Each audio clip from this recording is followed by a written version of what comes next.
नमस्कार प्रेक्षक हो, आचार्य 90 FM यो ऑन रेडिओमध्ये मी तेजस्विनी आपलं मनपूर्वक स्वागत करते. प्रेक्षक हो, आज आपल्या बिझनेस मंत्र सेगमेंटमध्ये आपण आमंत्रित केलेलं आहे मनीषा मराठे यांना. मनीषा ताई नमस्कार. Welcome to Acharya 90 FM. खरं तर तुमचंच आहे, म्हणजे आपले दामोदर कृष्णाजी मराठे या कॉलेजचे संस्थापक हे त्यांचे सासरे आहेत आणि त्यांच्या कृपेने हा सगळा घाट त्यांनी घातलेला आहे. त्यांचे आशीर्वाद ऑफकोर्स आमच्या मुलांवर देखील आहेत आणि अर्थात संस्थेवर आहेत आणि तुमच्या सगळ्या कुटुंबियांवर आहेत. तर सरोज स्वीट्स अर्थातच आपण सगळे ओळखतो. सरोज स्वीटचे सर्व सर आणि मॅम हे काम पाहतात आणि आज सरोज स्वीटचं कामकाज कसं चालतं हे आज आपण त्यांच्याकडून जाणून घेणार आहोत, अर्थातच आपल्या बिझनेस मंत्र या सेगमेंटमध्ये. सरोजताई, अगदी म्हणजे सगळ्यांच्या ओठावर आणि सगळ्यांच्या मनामनात गोडवा निर्माण करण्याचं काम तुम्ही करता, त्यासाठी तुम्हाला खूप खूप शुभेच्छा आणि आभार. आता अर्थातच सरोज स्वीटची सुरुवात कशी झाली हे जाणून घ्यायचं आहे. म्हणजे आधी तुमची सरांची भेट अगदी तिथपासून सुरू करूया आपण. ऍक्च्युली 1955 साली माझे सासरे दामोदर कृष्णाजी मराठे यांनी चेंबूरमध्ये पहिलं मिठाईचं दुकान, पहिलं रेस्टॉरंट काढलं आणि ते 1955ला माझी सरांचे मिस्टर मराठेंची भेट 1993 साली झाली. अच्छा, बरं. हो, मी या फॅमिलीमध्ये 1993ला मी आले. म्हणजे लग्न होऊन झाल्यानंतर तुमची सरोज स्वीटची ओळख झाली. म्हणजे टोटली डायव्हर्जन होतं. म्हणजे खेळाडूपासनं मिठाई म्हणजे दोन वेगळे मार्ग होते. हो हो. तुमचं थोडं म्हणजे कॉलेज, म्हणजे आता आपण कॉलेजच्याच प्रांगणामध्ये आहोत, तर थोडंसं तुमच्याविषयी जाणून घ्यायचं आहे. तुम्ही शाळा कॉलेजमध्ये कशा होतात आणि मग एकदम मला तर वाटतं एकदम तुम्ही फार खेळांमध्ये वगैरे, आपण जे बोलत होतो खेळांमध्ये फार प्रावीण्य मिळवलेलं होतं, तुम्हाला IPS व्हायचं होतं आणि सडनली तुम्ही या परिवारात दाखल झालात, त्याविषयी थोडंसं सांगा. शाळेमध्ये पहिल्यापासूनच थोडासा स्वभाव माझा थोडंसं डेअर डेव्हिल म्हणतात तसं, की मला नॉर्मल काहीच म्हणजे कोणी कोणाची छेड काढली, मुलीची छेड काढली, मी शाळेमध्ये लहान असल्यापासून कोणी मला गालाला कोणी हात लावला तर ते आवडायचं नाही मी. आणि नंतर ते हळूहळू हळूहळू त्यावेळेचा काळ खूप वेगळा होता. त्यावेळेला मला वाटतं शाळेमध्ये असताना तुम्ही रनिंग असेल मग ती 1000 मीटरची असेल, 500 मीटरची, 100 मीटरची, सगळ्यामध्ये भालाफेक, थाळी फेक, गोळा फेक, म्हणजे ते झाले ऍथलेटिक्सचे प्रकार. रनिंग, त्याच्यात रनिंग, लॉंग जम्प. मी कंटिन्युअसली मला वाटतं माझ्या शाळेच्या माझ्या सगळ्या प्रवासामध्ये शाळेला शील्ड देण्याकरता मी असायचे. कबड्डीची कॅप्टन होते शाळेची 12वी पर्यंत. 12वीला कॉलेजमध्ये ज्युनियरची कॅप्टन होते कबड्डीची. आणि त्याच्यानंतर 13वीला गेल्यानंतर माझे वडिलांचे मित्र होते सुरेश कुमार समेळ, ते जोडो खेळायचे. पण त्यावेळेला ते जोडाचा क्लास होता कुठे अंधेरी वर्सोव्याला, मी बोरिवलीला राहायचे. पण मला करायचं होतं, घरी नेहमीप्रमाणे ते आवडतच नव्हतं. पण मी ते सुरू केलं त्यांच्याकडे आणि नंतर हळूहळू हळू त्याच्यात प्रावीण्य मिळत गेले. मी जेव्हा सोडलं त्यावेळेला मी ब्राऊन बेल्ट होते जुडोमध्ये आणि विस्पीकडे मी ब्लॅक बेल्ट घेतलं कराटेमध्ये. आणि इव्हेंच्युअली ऑफिसमध्ये आल्यानंतर एअर इंडियाची मी परीक्षा पण दिली होती. BSCS मध्ये मी BSCS करता बॅडमिंटन खेळतच होते, प्लस मी एअर इंडियाची परीक्षा देऊन एअरोस्टेसचा माझा इंटरव्ह्यूच्या कॉल त्याची वाट बघतच होते. क्लिअर झालेलं होतं, नंतर इंटरव्ह्यू पण क्लिअर झाला. ऑफिसमध्ये बॅडमिंटन खेळता खेळता मराठे साहेब आमचे बॅडमिंटन खेळायला आले. मग तिथे आमची भेट झाली. हे लव्ह मॅरेज वगैरे काही नाही, त्यांनी आई वडिलांकडे मागणी घातली आणि माझं लग्न होऊन मी मराठी फॅमिलीमध्ये आले. आणि त्याच वेळेला माझं एअर इंडियाचं लेटर आलं की आय वॉज सिलेक्टेड ॲज एअरोस्टेस. मला मिस्टरांनी सांगितलं की आपला व्यवसाय आहे, तर तुला नोकरी करायची काही गरज नाही, तुला करायचं तर तू व्यवसाय जॉईन होऊ शकतेस. आणि माझ्या तऱ्हेने मी व्यवसाय, म्हणजे त्यांच्याही आयुष्यात गोडवा आला आणि अर्थात सरोज स्वीट्स मध्ये पण तो गोडवा उतरला तुमच्या रूपाने. अर्थात आता आपण प्रोडक्ट्स विषयी डायरेक्टली बोलूया की प्रोडक्ट्स कुठले कुठले आहेत. म्हणजे मला तर वाटत नाही की चेंबूर मधल्या लोकांना कुठले प्रोडक्ट्स आहेत हे सांगायची वेगळ्याने गरज आहे. पण 1955 ते आतापर्यंत म्हणजे दुकानामध्ये फार व्हरायटी आली असेल, त्याच्यामध्ये फार चेंजेस झाले असतील, तर त्याविषयी थोडंसं सांगा. पहिल्यांदा एक काळ होता की पेढे असायचे. पेढे म्हणजे आमचं एक ट्रेडमार्क की सरोजचे पेढे. कारण मावा जो असतो तर मावा फार क्रिटिकल आयटम आहे तो, त्यामुळे लोकांचा आमच्यावरती खूप विश्वास की पेढे, पण ते पुरायचं नाही आम्हाला. जेव्हा मावा बाहेरून येत होता हम्म.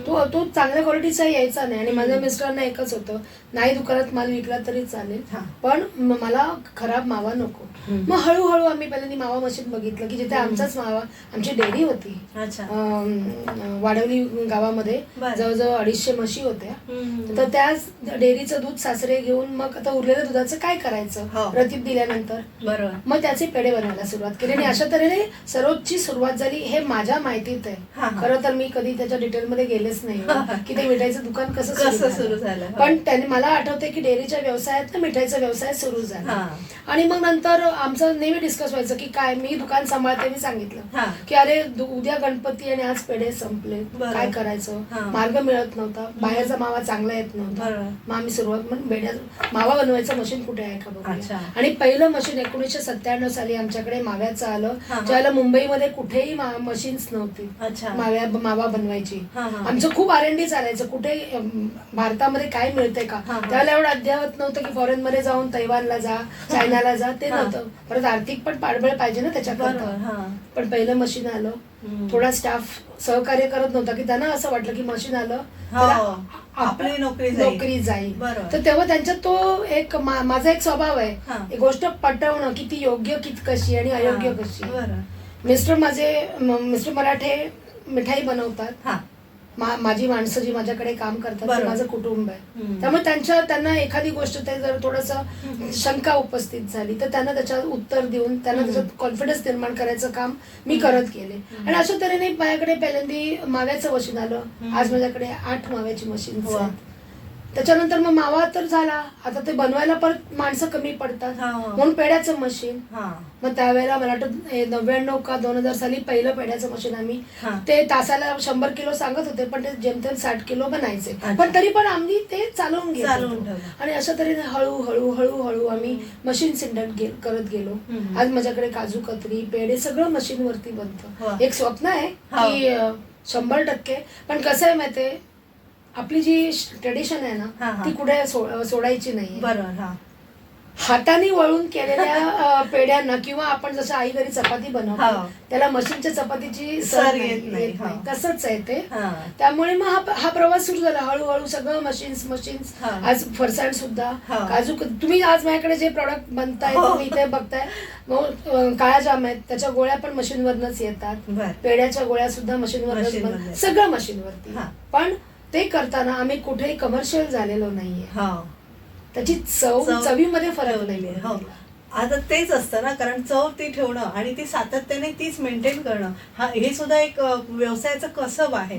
कारण म्हणतात ना की एकदा चव लागली की तो दुकानदार किंवा जो ग्राहक असतो तो इकडे तिकडे जात नाही, तो तुमच्याशी कायम जोडलेला राहतो. तर असे ग्राहक तुमच्याशी बरेच वर्ष, इतकी म्हणजे आता एवढे म्हणजे झालेली आहेत 55 वर्षापासून, तर तुमच्याशी जोडलेली आहे. तुमची 65 वर्षांची परंपरा तुम्ही अगदी जपलेली आहे आणि ती पुढे पण नेत आहात.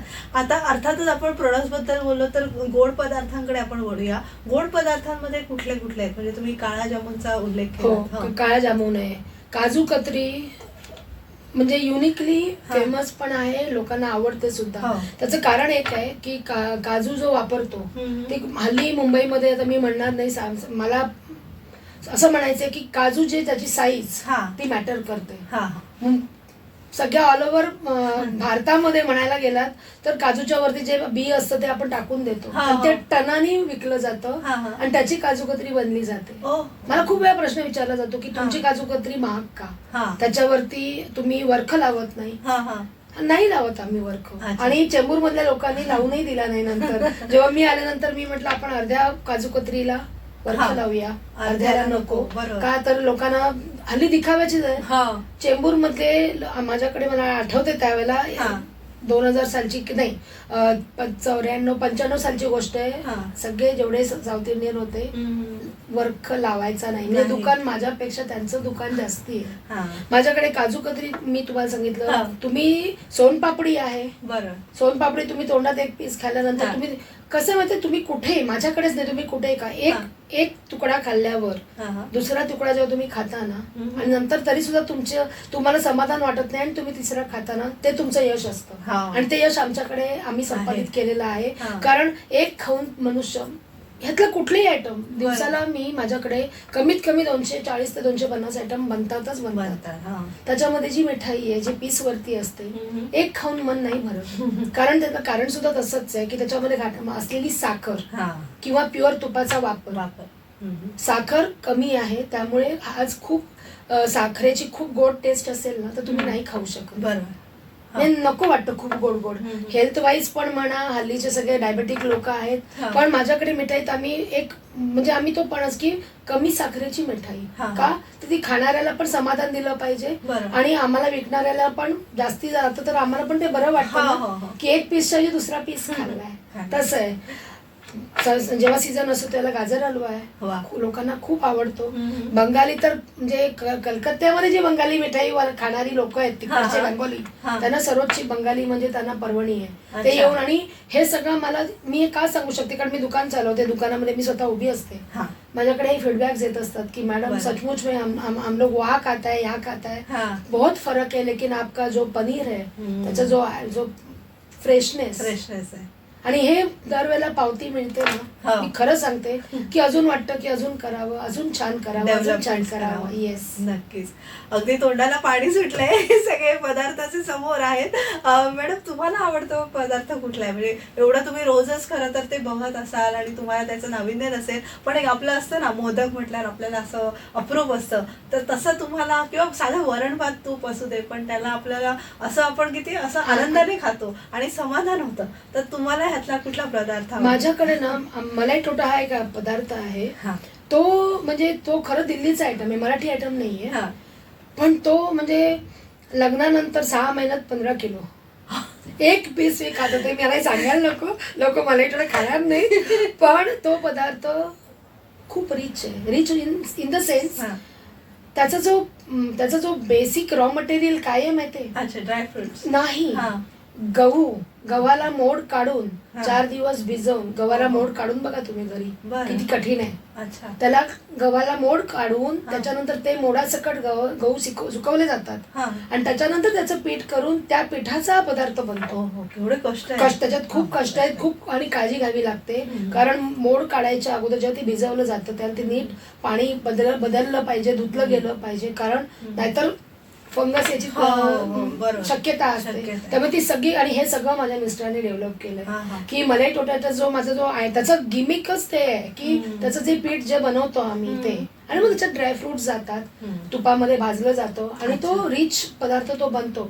एक पीस खाल्ल्यानंतर तुम्ही 4 पीस नाही खाल्ले तर तुम्ही म्हणजे मी गॅरंटेड सांगू शकते. आणि तो माझा, खरं तर मला मिठाई अजिबात आवडत नाही, म्हणजे मी तिखटाकडे जरा जास्ती कल आहे माझा.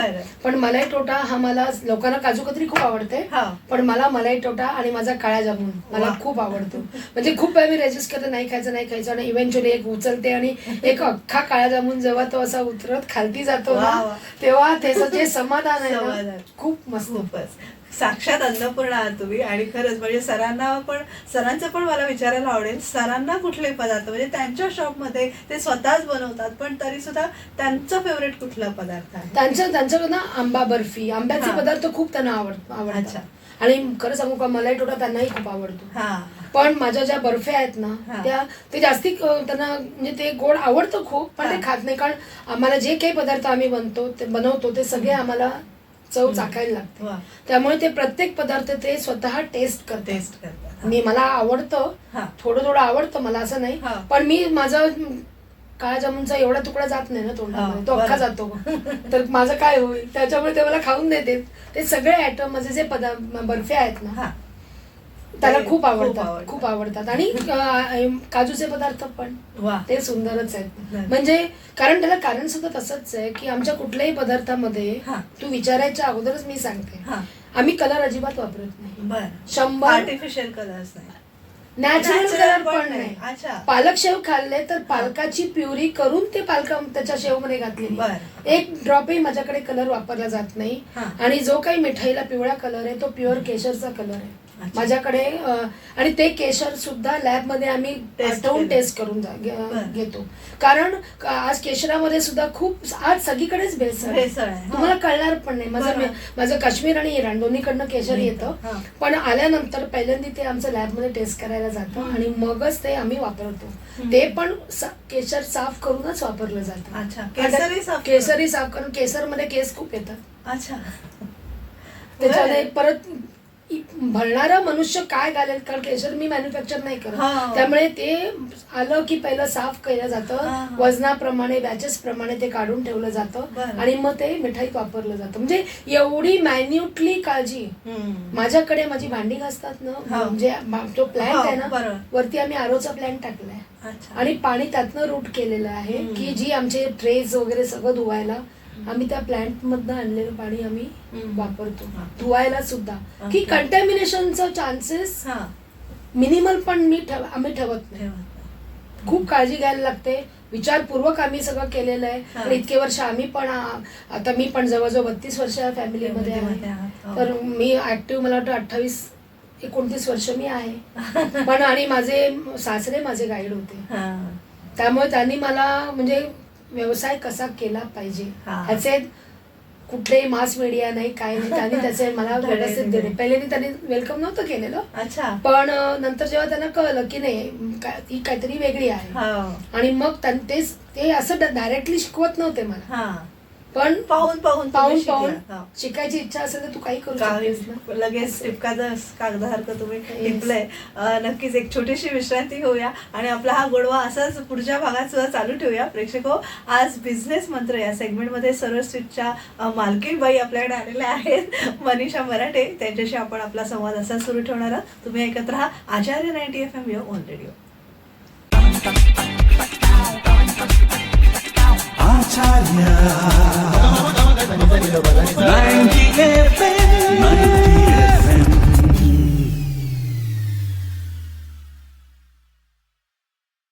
विश्रांतीनंतर तुम्हा सगळ्यांचं पुन्हा एकदा स्वागत. तुम्ही ऐकत आहात आचार्य 90 FM युअर ओन रेडिओ आणि आज आपण बिझनेस मंत्र सेगमेंटमध्ये सर्व स्वीटच्या मनीषा मराठे यांना आमंत्रित केलेलं आहे. मनीषाताई, आता जसं आपण ग्राहकांना संतुष्ट करतो तसं आपल्या कामगार वर्गाला सुद्धा संतुष्ट करण्याची फार गरज असते. तर कामगार सुद्धा आता म्हणजे ही बॅच झाली की पुढच्या वर्षी बदलली असं होत नाही, म्हणजे कॉर्पोरेट सारखं इथे आपल्याला सचोटी, विश्वास, सातत्य हे या वर्गात सुद्धा लागतं. तर कामगारांना तुम्ही म्हणजे प्रेमाने मायाने सांभाळत असाल, पण ते टिकवता कसं त्याविषयी? पहिलं म्हणजे सर्वात महत्वाचं म्हणजे ना, पैशापेक्षा पण महत्वाचं आहे तो मनुष्यबळ. कारण ते असलं की आपण सगळं करू शकतो. आणि आम्हाला दोघंही आम्ही ब्लेस्ड आहोत की आम्हाला खरोखर माझा कामगार वर्ग म्हणजे ना, तो कामगार वर्ग नाहीये, तो शब्द चुकीचा आहे. ते माझं कुटुंब आहे. आणि आपल्या कुटुंबाची आपण काय काळजी घेतो ती सगळी काळजी ते आमची काळजी घेतात आणि आम्ही त्यांची काळजी घेतो. आज मी 32 वर्ष या कुटुंबामध्ये आहे, पण माझ्याकडे असलेली माणसं 40-45 आज माझं दुकान 70 वर्ष दुकान आहे. जेव्हा याच्यावरती लिहिलं गेलं त्यावेळेला 65 वर्ष आहे, तर या वर्षी ते 70 या मे मध्ये 70 पूर्ण होतील दुकानाला. माझ्याकडे खूप जुनी माणसं आहेत जी मी पण चुकले तर मला शिकवत, मॅडम असं नाही तसं. आम्हाला दुकानामध्ये मला जास्ती लक्ष पण नाही घालायला लागत, कारण माझी मुलं जसं आपल्या घरामध्ये काय केलं पाहिजे तसं ती माझी मुलं सांभाळतात. राहिला व्यवहाराचा गोष्ट, आज महागाईचा जमाना आहे, तसे खर्च आपल्याला आहे तसं त्यांचा नाही आहे. त्यांचं काही त्यांच्या घरातलं कुठलंही कार्य आहे, त्यांच्या घरातलं कुठलंही संकट आहे, ते माझ्या घरातलं संकट आहे. आणि खूप वेळा ते माझ्याकडे येत पण नाहीत. साहेबांना थोडं घाबरतात, पण जेव्हा समजतं ना तेव्हा ते विचारायची वाट न बघता आम्ही त्यांच्यापर्यंत, म्हणजे आम्हाला जर कळलं की इथे काहीतरी प्रॉब्लेम आहे किंवा त्याचा हा प्रॉब्लेम आहे, तर त्यांनी सांगायच्या अगोदर आम्ही मार्ग काढतो त्यांना मदत. कोरोना काळामध्ये, कोविडच्या काळामध्ये माझी जी काही स्ट्रेंथ आहे, माझ्याकडे आता जवळजवळ 55 लोक आहेत, माझ्याकडे स्टेशन नव्हती. 3 महिने ते माझ्याकडे राहिले. पण मी तुम्हाला सांगायला मला खूप म्हणजे भरून येत आहे, माझ्याकडे 400 डबे काजू येऊन पडला होता, कारण पाडवा तोंडावरती होता. जवळजवळ 2-2.5 टनाचं श्रीखंड बनवून पडलं होतं. आणि खूप टेन्शन होतं, कारण काजूला आम्ही ह्याच्यामध्ये ठेवतो फ्रीझरमध्ये, म्हणजे त्यांना कोल्ड स्टोरेजेस आहेत. पाडव्याकरता डबे सगळे मागवले आणि सगळं एका रात्रीच झालं ना. माझ्या पोरांनी त्यांना काही न सांगता तरच आम्ही शिकवलंय. पण कसं असतं की आपण शिकवलंय म्हणून सगळे शिकतातच असं नाही. बरोबर. न सांगता ऑफिसेस, दोन्ही ऑफिसेसचे एसी चालू ठेवून डबे शिफ्ट करून सगळं आम्ही घरी होतो. कारण बाहेर पहिले तर बाहेर पडायचंच नाहीये. आणि एक फूड इंडस्ट्रीमध्ये असल्यामुळे एक माझा फायदा होता की माझ्याकडे तांदूळ, बेसन सगळं ते सगळं स्टॉक मध्ये होतं. त्यामुळे त्या मुलांनी मी त्यांची तर तरी काळजी घेत होते आणि त्यांना आम्हाला सांगावं नाही लागलं कमी वापरा जास्ती वापरा, जे बरोबर आहे. पण त्याच बरोबरीने मॅडम फरसाण उरलंय, आपण काय करूया, आपण शेजारच्या दुकानाला ठेवूया का विकायला, ते लोकांना हवं असेल. बरोबर. तर साहेबांनी सांगितलं नाही. अच्छा. जी मुलं सगळी चालत चाललेली होती गावाला, मी स्वतः गाडी घेऊन मी हायवेला 4-4 तास उभं राहत होते आणि माझी माणसं बेसन, मैदा जे आहे, जे काही माझ्याकडे अवेलेबल होतं, संपलं तर जे येऊ शकत त्याच्यातनं सुकं फरसाण किंवा सुके आयटम देऊन ते बनवत होते आणि मी जाणाऱ्या लोकांना पुरवत होते. मला जितकी दिवस मला जमलं तेवढं मी ते केलं आणि हे करू शकले कारण माझी माणसं तिथे काम करत होते. येस, सांगावं नाही लागलं. प्लस चेंबूरची जेवढी पोलीस स्टेशन होती त्या सगळ्या पोलीस स्टेशन्सना आम्ही, मला वाटतं मानखुर्द पासून सुमन नगर पर्यंत दुपारी माझं हे काम झालं. सगळं घरातलं झालं, बाई नाही कामाला, सगळं गुंडाळायचं, ते समोसे वडापाव काही ना काहीतरी माणसं बनवायची. अच्छा. आणि ते घेऊन मी निघायचे आणि सगळ्या पोलीस स्टेशनला जाऊन त्यांना जवळजवळ 1 महिनाभर मी केलं. पण शेवटी माणसं पण थकायला लागली कारण ते पण जाणाऱ्या लोकांचा पण तो पण लोड होताच. त्यामुळे पण हे सगळं मी करू शकले कारण, आणि हे मला सांगावं नाही लागलं. त्यावरच प्रूव्ह काय होतं की माझी माणसं आम्ही त्यांना नाही सांभाळलं, त्यांनी आम्हाला सांभाळलं आणि अजूनही सांभाळत. आणि पुण्याही पण तुम्हाला मिळाली. माझ्या सासऱ्यांची जबरदस्त, मी आय एम ब्लेस्ड की त्यांच्यासारखा मनुष्य मला सासरा म्हणून लाभला. गरिबांकरता काय त्या माणसाने काय. मी तुझी परमिशन असेल तर एक उदाहरण देऊ. खूप वेळा माझ्या भाषणांमध्ये सांगितलंय. पण त्यांनी मला एक गोष्ट, मी ना पहिल्यांदा माझं सगळं शिक्षण मी केलंय, वडिलांवरती अवलंबून नव्हते. तर त्यामुळे बँकेमध्ये आम्हाला स्क्रोल असायचा की तुझा 1-1 रुपया टॅली तर तुझ्या खिशातनं भरायचे. तर मी घरी आल्यानंतर मी दुकानात अकाउंट बघायचे पहिल्यांदा. नवीन लग्न होऊन आलेले, बाकी बाहेर जायला मला परवानगी नव्हती. तर काय करायचं, तर अकाउंट्स बघा, म्हणजे खर्च काय झाले बघायचं. त्याला कम्प्युटर्स वगैरे काय नव्हते. 5 रुपयाचा हिशोब लागत नाही, 1 रुपयाचा हिशोब लागत नाही, हा विचार करायचे. शेवटी एक दिवशी त्यांनी मला बोलावलं. मला बोलले येताना एक मोठं भांड घेऊन ये, एक पाण्याचं भांड घेऊन ये आणि एक रिकामा भांड घेऊन. मी सगळं आले, म्हणाले बस इथे.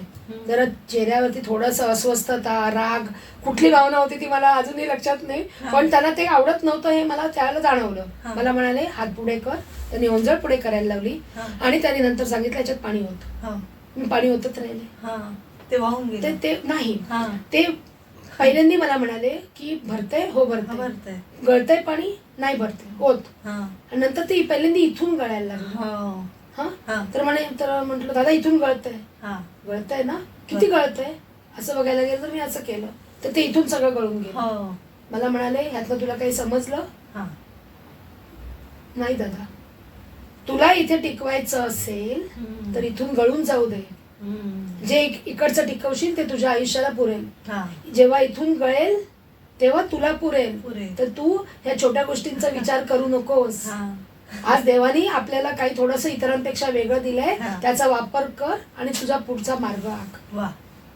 कमाल. साध्या गोष्टी साधं सांगितलं असतं त्यांनी, पण त्यांनी तसं नाही सांगितलं. पाणी घेऊन ये, हे घेऊन ये, म्हणजे त्यांनी करायला लावलं मला ते. आणि तो माझ्या आयुष्यातला मला वाटतं माझा पहिला धडा होता आणि तो आम्ही आज दोघांनी कंटिन्यू ठेवलाय. आज सर्वोच्च जर यश असेल ना, मी तुला मनापासून सांगते की ते माझं किंवा माझ्या मिस्टरांच्या पेक्षा माझ्या सासऱ्यांचं यश जास्त आहे. कारण त्यांनी जे मार्ग आम्हाला आखून दिलेले आहेत की तुम्ही कलर वापरायचा नाही, प्रिझर्वेटिव्ह वापरायचे नाहीत, आर्टिफिशियल इसेन्सेस नाही, फ्लेवर्स नाही, जे व्हॉट एव्हर नॅचरल आणि ओरिजिनल आहे ते तुम्ही वापरा आणि तेच विका. त्यामुळे माझी मिठाई तुम्हाला इतर कलिंगड, टरबूज, केळी असं दिसणार नाही मिठाईमध्ये. सगळे कलर वापरलेले. साधी सिंपल सोजवळ मिठाई माझी आहे. खाल्ल्यानंतर मात्र ते आयनिक, तू मगाशी वरण भात बोललीस ना, तसं ते तुला समाधान देईल. नक्कीच. पण आता उत्सुकता ही आहे की तुम्ही म्हणता प्रिझर्वेटिव्ह नाहीत, मग ते पदार्थ टिकतात कसे? त्यासाठी टिकण्यासाठी काय करतात? तर पदार्थ मुळात ना, आता पावसामध्ये हा. आपण ऐकतो गणपतीला पेढे, मुरशी आली. बरं. पहिली गोष्ट म्हणजे ना, आम्ही आमच्याकडे ताजे पदार्थ बनवतो. आमच्याकडे असं ढीग लावून 4 दिवसाचा 5 दिवसाचा नाही. माल लावलाय हा. कधीच करत नाही. अच्छा. इव्हन सणाच्या वेळेला पण बरं. आम्ही याद्या करतो. आम्हाला माहितीये हा, की सण- अंदाज असतो. अंदाज असतो. तर त्यावेळेला जे पेरिशेबल बर्फी आहे त्याला हा. लाईफ नाहीये. बरं. काजू कतरी 4-5 दिवस माझ्या राहते, काजू, हा. कारण आम्ही पाण्याचा वापर करत नाही. अच्छा. हा. खूप वेळा लाडू वळताना लोक पाण्याचा वापर हो. करतात आणि ते पाणी राहिलं त्याच्यामध्ये किंवा त्याला फंगस येतो. फंगस. त्याचप्रमाणे तुम्ही ज्या भांड्यांमध्ये पदार्थ बनवता ते किती स्वच्छ आहे, ती पण काळजी आहे. माझ्याकडे आज डिशवॉशर्स आहेत. सगळं म्हणजे माझी माणसं हाताने धुतल्यानंतर ते डिशवॉशर मध्ये सगळं जातं. कळलं की नाही? बरं. तुमचं कंटॅमिनेशन नुसतंच तुम्ही पदार्थ बनवताना होत नाही. हा. तुम्ही हात कसे तुमचे बरं. आहेत, स्वच्छता तुमची हो. किती आहे, त्याच्यावरतीच प्रत्येक बारकाईच्या गोष्टी आहेत की ज्या आम्ही स्टडी करून आम्ही त्याप्रमाणे त्या अवलंबतो. अच्छा. दुसरं आम्हाला काहीच करायचं नाही, आम्हाला हा. ह्याच गोष्टी करायच्या. त्याच्यामुळे मिठाईमध्ये काजू कतरी आहे, 5 दिवस तिला काही होत काही होत नाही. पेढे माझे मी गॅरंटी देऊन सांगते, हा. कारण सणाच्या वेळेला जेव्हा त्याचं ठेवायची पद्धत आहे हा, ती हा. फार वेगळी पद्धत आहे. अच्छा. त्याच्यामुळे हे माझं बनवण्याबरोबर ते कसं आम्ही हा. ठेवतो त्याच्यावरती पण अवलंबून आहे. आता अर्थातच आपण मिठाईबद्दल खूप भरभरून बोललो. आता थोडं नमकीन विषयी जाणून घ्यायचं, म्हणजे जे आपल्याकडे चटपटा आयटम आहे, हो. जे इकडनं तिकडनं मला हो. खुणवत आहे त्याविषयी मला जाणून घ्यायचंय. अगदी गोड आहे, म्हणजे कचोरी म्हणा, फरसाण म्हणा आणि बाकरवडी पण आहे. तर ह्या सगळ्या पदार्थांविषयी थोडीशी आम्हाला प्रेक्षकांना जाणून घ्यायचंय हो. की ते कसे, त्यांना सुद्धा कुरकुरी शेल्फ लाईफ त्यांची सुद्धा हो, असते. असते, मग हो. ते कुरकुरी चटपटा कसे ठेवता तुम्ही, मी- त्याचं काय रहस्य आहे? त्याचं काही फरसाणची काळजीच नसते. हा. माझ्याकडे सूर्यवरती खूप छान येतो. त्याच्यामुळे माझं संपूर्ण तुमचे पोहे वगैरे जे काही आहेत हा. ते सगळे उन्हात वाळवून, आणि ते पण त्याची प्रॉपर काळजी घेऊन, असं नाही की ते उघडं पडले काय पडले हा. असं नाही. अच्छा. त्याच्यानंतर माझ्याकडे आयर मशीन आहे. ओके. आयर मशीन म्हणजे काय, इन्फ्रारेड. म्हणजे त्याच्यामध्ये काय होतं, हे सगळे पदार्थ आहेत ना, आम्ही जेव्हा करायला जातो ना, आम्ही पहिले इव्हन मी त्याच्याबद्दल एक गोष्ट सांगायला सगळ्या प्रेक्षकांकरता आहे हा, हा. की तुम्हाला जे ड्रायफ्रुट्स दिले जातात प्रसादामध्ये, तुम्ही विकत आणता, हा. ते कुठलेही ड्रायफ्रूट तुम्ही धुतल्याशिवाय अजिबात वापरायचे नाही. अच्छा. कारण ड्रायफ्रूटला, काजू कतरीला येणार नाही, पण पिस्ता बर्फी आहे किंवा जिथे बदामाचा वापर आहे, पिस्ताचा वापर आहे, हा. त्याला पटकन बुरा येतो. का? कारण ते ज्या तऱ्हेने ठेवले जातात, त्याच्यानंतर आपण न धुता जर ते वापरले हा. तर त्याला बुरा असतो, आणि तुम्ही जर ते तसेच खाल्ले तर ते कंटॅमिनेशन होत आहे, त्यांनी सुरुवात होते. हा. माझ्याकडे मशीन्स आहेत की माझ्याकडे सगळे ड्रायफ्रुट्स हा. आहेत, ते सगळे आम्ही धुतो पूर्ण. अच्छा. काजू पासन सगळं सगळेच धुतल्या, होतात. सगळे हा. मग ते आयर मध्ये घालून हम्म. मग आम्ही ते मिठाईत वापरतो. अच्छा. मोठी प्रोसेस आहे. बरं. लोक विचारतात की सरोजची मिठाई थोडी महाग आहे. हो, पण वेगळी आहे. वेगळी आहे. वेगळेपणा तोच आहे हो, ना. हो. तर वेगळेपणा म्हणजे त्याच्या मागची घेतलेली काळजी. चहा आपण टपरीवरती पण घेतो हो. आणि 5 स्टार मध्ये रेट मध्ये का फरक आहे, कारण त्याच्याकरता लागणार जे इन्फ्रास्ट्रक्चर आहे ते. आता माझ्याकडे फरसाण आहे, पूर्ण बाकरवडी आहे, हा. शीट पोह्याचा चिवडा आहे, पोळ्याचा चिवडा हो. आहे, जे काही पदार्थ, बुंदी मक्याचा पण आहे, आहे, हो. मक्याचं आहे. आता त्याचं तेल जे आहे ते सगळं आम्ही ना सेंट्रीफ्यूज मध्ये काढतो, म्हणजे तुम्हाला ना ते खूप ऑइली नाही होत. हा. खूप ते ऑइली, त्याला परत तुम्ही ते ऑइल वापरता. हा, हा. आज खूप ठिकाणी रियुज्ड ऑइल वापरलं जातं. माझ्याकडे चान्सच नाही, कारण आम्ही अच्छा. बॅचेस अशा बनवतो हा. की ते सकाळी जर डबा उघडला तर संध्याकाळी तो संपलेला असेल ते. बरं. आणि हे सगळं मिस्टरांनी डेव्हलप केलेलं आहे. हे सगळं जे काही त्याचं सक्सेस आहे ना, ते माझ्या मिस्टरांचं आहे, कारण त्यांनी त्याच्यावरती खूप काम केलंय. हा. बरं. कळलं की नाही? कारण ते तुम्ही जर तेल जुनं वापरलं, ते हा. रियूज, त्याला वास येतो पटकन, हम्म. तुम्हाला कळतं. हा. इव्हन मिठाई खाताना सुद्धा, मिठाई जरा सुकलेली असेल तुम्हाला कळते, हा. तिला जसा आंबूस वास येतो, हा. तो कळतो की ती मिठाई जुनी आहे. बरं. ती काळजी आम्ही आमच्याकडे घेतो की याद्या आहेत, पहिल्या 1 तारखेपासून 15 तारखेपर्यंत आपल्याला सेल किती होणार आहे हा. किंवा किती माल कमी पडला तरी चालेल, पण तो तिथे फ्रेशच गेला गेला पाहिजे. नक्कीच. इव्हन फरसाणच्या सगळ्या बाबतीमध्ये सगळे जे काही पदार्थ आहेत, शेव हा. आहेत किंवा काय, बरं. चांगलं तेल वापरा. कॅनडाला एक व्यक्ती, माझं जायचं हा, माल export, हा. एक्सपोर्ट होतं, तरी 2 वर्ष माझं फरसाण ठेवलेलं आहे. 2 वर्ष अच्छा. आमच्याकडे यायच्या अगोदर. बरं. तिकडे वातावरण वेगळं, हा, थंड आहे ना थंड आहे, वातावरण. त्यामुळे ते राहतं. त्यात राहिलं, हा. त्याला काही नाही, वा. काही वास नाही, कारण चांगलं तेल. तेल आहे. तुम्ही कुठलाही पदार्थ त्याचं रॉ मटेरियल फार महत्वाचं असतो. हा हा. तुम्ही जर रॉ मटेरियल जर त्याच्यात कॉम्प्रोमाइज केलं ना तर मग पदार्थच बिघडतो. नक्कीच. परत एक छोटीशी विश्रांती घेऊया आणि बिझनेस मंत्र सेगमेंट मध्ये मनीषा मराठे यांच्याशी आपण असाच आपला संवाद सुरू ठेवूया. तुम्ही ऐकत राहा आचार्य 90 FM your on radio. Acharya 90 FM.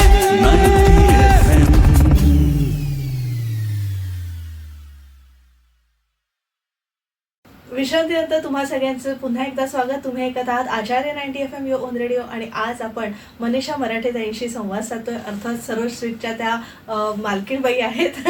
Manisha ताई, आता मला जाणून घ्यायचंय की आपल्याकडे महाराष्ट्रीयन पदार्थ झाले, पण आपण आता गोव्याचे आहोत, तर मग गोव्याचे थोडेसे ट्विस्ट द्यावा असं कधी वाटतं? कधी बंगाली, तुम्ही काला जामुनचा उल्लेख केला, कधी बंगाली ट्विस्ट आपल्या पदार्थांना द्यावा, असं कधी झालंय का की दुसऱ्या राज्यांमधले पदार्थांना आपण मोल्ड करून आपल्या सर्व स्वीट्स मध्ये दाखल केलेले आहेत त्यांना? नाही, मी खरं सांगायचं तर मी तसा प्रयत्न केला नाही, कारण आज जे पदार्थ त्यालाच एवढी मागणी आहे ना. काय होतं माहितीये, तुम्ही जेव्हा ट्विस्ट करताना त्याची तुम्ही ओरिजिनॅलिटी तुम्ही बदलता. ओके. मला हे आठवलं, म्हणजे मी जगन्नाथ पेडणेकर ज्वेलर्स म्हणजे आनंददादांची मुलाखत घेतली होती, म्हणजे आसावरीताईंची. आसावरीताई म्हणाल्या होत्या मला साऊथचे दागिने घडवताना ते वेगळे करावं लागतं, साऊथचा अभ्यास करावा लागतो, राजस्थानचा अभ्यास करावा लागतो, म्हणजे दागिने घडवताना देखील किती व्हरायटी आहे, सगळ्यामध्ये व्हरायटी सगळ्यामध्ये. पण खाण्याचा पदार्थ जो आहे ना, तुम्ही त्याच्यात जर तुम्ही त्याच्यात ओरिजिनॅलिटी घालवलीत ना, तर तुम्हाला त्याचा जे मूळ पदार्थ आहे, वरण भात, मगाशी तू का नाही काही दुसरं बोललीस, वरण भातच बोललीस, वरण भात, मेथकूट भात, लोणचं, तूप आणि भात, कारण हे आपले मराठी आहे पारंपरिक. त्याची कोर व्हॅल्यू तीच आहे की आपण मराठी पदार्थ बनवतो. मी असं अजिबात म्हणणार नाही की मी ते बदलणार नाही, आमचा अभ्यास चालू आहे, पण चव न बदलता, टेस्ट बाकीचं काही न बदलता जर मला करता आलं तर नक्कीच करेन. पण मला वाटत नाही की मला ट्रेडिशनल वेनी गोष्टी केलेल्याच आवडतात. बरोबर. हो, चुकीचे असेल मी, नाही, ट्रेडिशनलच आहे ना. मला त्या अशा पण फ्युजनचा विचार केला ना, आता चॉकलेट आहे, आता मला तू खूप काजू कतरीमध्ये चॉकलेट घालून किंवा चॉकलेट मध्ये काजू कतरी घालून झाली खूप प्रकार येतात. पण जेव्हा गणपतीला आपण प्रसाद दाखवताना आपण ते चॉकलेट नाही दाखवत, आपण आपला उकडीचा मोदकच दाखवतो. कळलं की मी असं विचारलं की आपल्याकडे ग्राहक म्हणजे मराठमोळा ग्राहक आहेच तुमचा, पण मला वाटतं आपल्या चेंबूरमध्ये इतर धर्माचे सुद्धा लोक सगळे. माझ्याकडे कॅथलिक आहे, ख्रिश्चन लोक, त्यांना आवडीने मिठाई, गुजराती आहेत, गुजरात्यांना आणि सिंधींना तर कलरफुल पाहिजे, पण तरी सुद्धा ते आप कलर नहीं यूज करते हो ना, आप वर्क नहीं यूज करते हो ना, हम कांदिवली से आ रहे, हम लोग बॉम्बे से आ रहे, फोन करून येतात, कारण आज लोकांचा एक अवेअरनेस त्यांना होत चाललेला आहे. बरोबर. आणि त्यांना ते कसं ढोकळा म्हटल्यावर तो त्यांच्या पद्धतीनेच झालेला हवा असतो, पण मग ते तुम्ही मेंटेन केलं. म्हणजे इतर लोकांना सुद्धा तुम्ही त्यांच्या पद्धतीने म्हणणार नाही मी, आम्ही बनवते, लोक आवडीने खातात. ओके. म्हणजे इतर लोकांना सुद्धा ते पदार्थ आवडतात, म्हणजे भले तो बंगाली असू दे, गुजराती असू दे, जैन असू दे, आणि जसं आपण म्हणाल ख्रिश्चन सुद्धा लोकांना हे सगळं पदार्थ आवडतात. आता अर्थातच मार्केटिंग आणि ब्रँडिंग बद्दल बोलूया, कारण आता बिझनेस मंत्र सेगमेंट आहे, तर ह्या गोष्टी तुमच्याकडून तुम्ही कसं ब्रँडिंग करायचं, म्हणजे आता 65 वर्ष झाले, आता तुम्हाला ब्रँडिंगची गरज नाहीये, पण तरी सुद्धा कसं तुम्ही ब्रँडिंगचं काही टेक्निक्स, आता सोशल मीडिया आहे, खूप काही अव्हेन्यूज आपल्या समोर आम्ही ते वापरतोय, पण मला जो आवडता अव्हेन्यू म्हणजे कसं आहे माहितीये, समोरच्याला खायला घालायचं की तो सर्वात, की तुम्ही तोंडातनं तुम्ही हृदयातनं पोटात जाता. कळलं की नाही, माउथ पब्लिसिटी. मीडियावरती आहोत आम्ही, सगळ्यावरती आहोत, पण मला नेहमी असं वाटतं की लोक माझ्याकडे येऊन सांगतात आम्हाला तो ना गुलकंद पेढा आम्ही ऐकलाय हो, खाऊन जरा आम्हाला बघायचं. म्हणजे मीडियावरती बघितलेलं आहे त्यांनी की गुलकंद पेढा आहे म्हणून, पण शेवटी त्यांना खायला आवडतच ना. हे माझं उत्तर कितपत तुला पटत असेल मला माहिती नाही, पण ब्रँडिंगची आज या रेसमध्ये ब्रँडिंगची खूप गरज आहे. कळलं की नाही, आणि आम्ही केलंय ब्रँडिंग, असं नाही की नाही, पण माझा एक माझा स्वभाव आहे की समोरच्याला खायला घालूनच त्यांना ते आवडलं तरच त्यांना ते विकायचंय.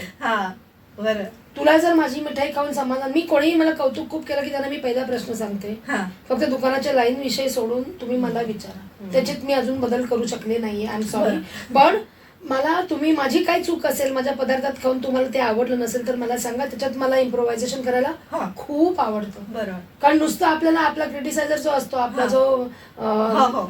चिकित्सक जो मनुष्य असतो किंवा जो तुम्हाला सांगतो की हे तुमचं चुकतंय, तिथे तुम्हाला चान्स असतो की तुम्ही तुमच्यात बदल बदल घडवा. करू शकता. असं आहे. नक्कीच. आणि आता आपण लाईनचा उल्लेख केला, मला वाटतं गणपती याला दिवाळीला तर लाईन म्हणजे तोबा गर्दी असते, तोबा. तर ती कशी मॅनेज करतात? कारण पब्लिकला सांभाळणं हा सुद्धा एक मोठा टास्क आहे. आणि आणि अगदीच रस्त्यालगत आहे दुकान, त्यामुळे तिथे सगळं रहदारी असते, मग सगळे ते छोटे छोटे उद्योग करणारे ते लोक पण असतात, त्यातच ही सर्वची गर्दी असते. तर ती कशी हँडल करता? खरं सांगायचं आम्ही करायच्या ऐवजी लोकांना मी शिस्त लावून दिली. मी माझ्याकडे मला आठवते जेव्हा मी पहिल्यांदा तिथे जसे आपल्या बस थांब्यावरती लाईन करण्याकर क्यू मॅनेजर आहे, तिथे मी पूर्ण कायम स्वरूपी ठोकून दिले. त्यांनी विचारलंय का केलंय, म्हणजे लाईन मॅनेज कर. मला मॅनेज करायला आवडतं, मला सिस्टीम्स आवडतात. बरं.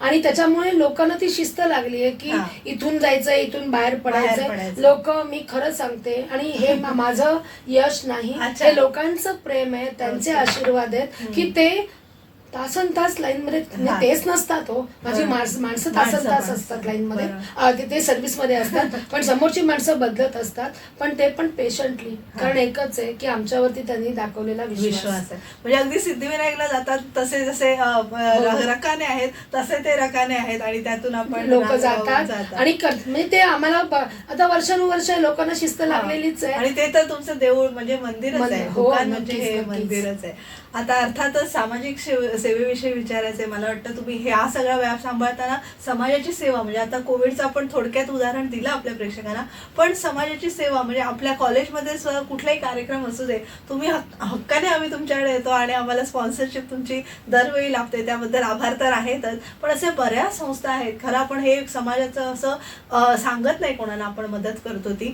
पण या कार्यक्रमाचा उद्देश असा आहे की तुम्ही समाजसेवा करता हे लोकांना सांगणं हा उद्देश नाहीये, पण आपण लोकांचं देणं लागतो. म्हणजे माझ्या आजोबांचीच कविता आहे, ते त्याचं मला आठवण होते की तसं आपण मग करणं आपलं म्हणजे. आणि तुमच्या सासऱ्यांचे संस्कार आहे. हो, हे माझे सासरे आणि माझे आई वडील दोघंही. माझे वडील, आज मी जी काही बनलेली आहे तर त्यांच्या जीन्स मधनं आलेली आई वडिलांनी त्यांनी घडवलेलं आहे मला. लोकसेवा माझ्या वडिलांकडनं, माझे वडील BSS मध्ये होते, अगणित लोकांना नोकऱ्या लावल्या, आणि प्रत्येकाच्या कुठल्याही घरी काही प्रॉब्लेम असला की माझे वडील धावायचे, आई धावायची त्यांना मदत करायला. त्यामुळे ते तिथूनच आलेलं आहे. पण सासऱ्यांकडनं मला फिनान्शियली मला ते स्टेबल झाले. मी मध्यम वर्गात आलेली आहे, त्याच्यामुळे ते संस्कार वेगळे होते. इथे लग्न होऊन आल्यानंतर सासरे मला नेहमी, मी उदाहरण दिलंय की हे वाहून जाऊ दे. हो, खूप म्हणजे मी कधी ना आतापर्यंत कधी आम्ही दोघांनी असा विचार नाही केलाय की इथेच मदत करायची तिथेच मदत करायची. मी कोविडचं उदाहरण देण्याकरता काय एक कारण आहे की चेंबूर मधले काही लोक ऐकत असतील जर ते, त्यांनी मला विचारलेलं की सरोज सगळ्यांकडनं कमावतो, कोविड मध्ये त्यांनी काय केलं. सरोजने कधी ऍडव्हर्टाईज नाही केली की सरोजने काय केलं ते. सरोज आज कायम करत असतात. सरोजचा चेहरा कदाचित मी असेल, पण पाठीमागे माझ्या सासऱ्यांचे आशीर्वाद आणि माझे मिस्टर आहेत की ज्यामुळे मी करू शकते. आज कुठलाही एक असा भाग नाही की ज्याच्यात आम्ही नाही आहोत. खूपशा शाळा आहेत. माझं एक चैतन्य वेलफेअर म्हणून आहे, ती 2 मुलं आहेत, प्रथमेश आणि दीपिका, तरुण मुलं आहेत. आज ते आदिवासी भागात जे काम करतात, आदिवासी शाळांकरता, त्यांच्या बरोबर मी जोडली गेली आहे. आणि त्याच्यामध्ये तिथे आदिवासी मुलांना खाऊ पासनं, शाळेच्या किट पासनं, वर्ग बांधण्यापासनं काम मी करते. आतापर्यंत आम्ही कधी, आता मला असं वाटतं कधी कधी की मीडियावरती हे दाखवलं गेलं पाहिजे, पण म्हणतो ना आपण काम करताना या कानाचं त्या कानाला कळलं नाही, पण कधी कधी तू म्हणतेस तसं देणाऱ्याने घेत जावे. पण लोकांना पण कळलं पाहिजे की नाही, करणारी लोक सुद्धा आहेत. ती पोरं तर खूपच करतात, मी त्याचा एक भाग आहे. आणि मला खूप आनंद वाटतो की त्यांच्या रूपाने, कारण आज आपण एक पैसा देतो तेव्हा तो योग्यरित्या खर्च होतोय की नाही. परत वृद्धाश्रम्स आहेत, माझे 2-3 वृद्धाश्रम आहेत, त्या वृद्धाश्रमांकरता पण मी काम करत असते की तिथे त्या आजी आजोबांबरोबर वेळ तर घालवतेच, किंवा त्यांच्या काही गरजा आहेत, त्यांना काही वस्तू लागतात, काही लागतात, तर मला जसं वेळ मिळेल त्यांच्याकडे येताना मी लिस्ट घेऊन येते, मग गाडीत टाकते. मला जर नाही वेळ मिळाला तर कोणाबरोबर मी पाठवून देते. पण एकच आहे की सामाजिक बांधिलकी, की या जगात जर मला जर आनंदी जगायचं असेल हा. तर माझ्या आनंदात सहभागी होण्यासाठी समोरची पण व्यक्ती असायला हवी ना. बरं. नुसतं आपण कुठला आनंद एकटा साजरा नाही करू शकत. तसं आहे की आपण जगावं आणि आपल्या बरोबर सगळ्यांना घेऊन जगावं. आणि ते माझ्या सासऱ्यांचे आई वडिलांचे संस्कार आणि सासऱ्यांकडनं आलेलं आहे. पण आज भारतीय आता मला खूप वेळा मला अभिमानाने सांगावं असं हा. वाटतं की भारतीय सैन्याकरता हा. फराळ पाठवायची संधी मला वा. मिळाली. अच्छा. म्हणजे आणि पुढे सुद्धा मिळत राहावी हा. ही इच्छा आहे. वा. आज खूपशा असोसिएशन्स आहेत, हा. त्यांच्या बरोबर पण मी काम करते. वा. आपल्या सावरकरांचा उल्लेख करायचा हो, राहिला. सावरकर स्मारक हो. हो. त्या मंजिरी ताई आहेत, रणजित सर आहेत. हा. म्हणजे स्वामिनीताईंमुळे माझी ओळख झाली त्यांच्याशी. अच्छा. त्यामुळे त्यांचा पण एक छोटासा भाग होता आलं मला. हा. त्यामुळे आपल्याकडे समोर येताना आपल्याकडे एक संधी येत असते की आपल्याला काही काम करायचं असतं. हम्म. पण आपल्याला कळत नसतं की ती संधी आपल्याकरता योग्य आहे का अयोग्य आहे. हम्म. तर जास्ती फारसं विचारात न पडता हम्म. आपल्याला समोर आलेलं आहे ना, आपण करून मोकळं वा. व्हावं की कधी आपल्याला देव कमी नाही पडून देत. खरंच आहे. की असं आहे ना की मला कमी पडेल. कोविडमध्ये हा. माझं दुकान बंद होतं. हो. काय कमी पडलं मला? काही नाही कमी पडलं. उलट तुम्ही लोकांना भरभरून दिलं. लोकांचे आशीर्वाद त्यांच्याकडनंच हा. आलेले आहेत ना. बरं. मिळाले ते आशीर्वाद मिळाले बस. वा, खूप सुंदर. अगदी आमच्या म्हणजे सगळ्या गोडवा तुमच्या घरात आहे, गोडवा तुमच्या मनात आहे आणि म्हणून तुम्ही गोडवा सगळ्यांना अजूनही देताय आणि तुम्ही कायम देत राहा ही सिद्धिविनायक चरणी प्रार्थना करते. आणि आज तुम्ही बिझनेस मंत्र सेगमेंटमध्ये सहभागी झालात आणि तुमच्या हक्काच्या ठिकाणी तुम्हाला बोलता करता आलं त्याबद्दल मनपूर्वक आभार. धन्यवाद. धन्यवाद. तर प्रेक्षको, आज बिझनेस मंत्र सेगमेंटमध्ये आज सर्वस्वीटच्या मालक आपल्या मनीषाताई मराठे यांना आमंत्रित केलं होतं. आमची ही मुलाखत तुम्हाला नक्कीच आवडली असेल, कारण ही चेंबूरकरांसाठीची मुलाखत आहे, आपल्या सर्वस्वीटची खास मुलाखत आहे. तर तुमच्या कमेंट्स आम्हाला नक्की कळवा आणि अजून एका व्यक्तींसह सेलिब्रिटींसह पुन्हा भेटूया बिझनेस मंत्र सेगमेंटमध्ये. तोवर मी तेजस्विनी आपला निरोप घेते. तुम्ही मात्र ऐकत राहा आचार्य 90 FM युअर ओन रेडिओ. धन्यवाद. Acharya 90 FM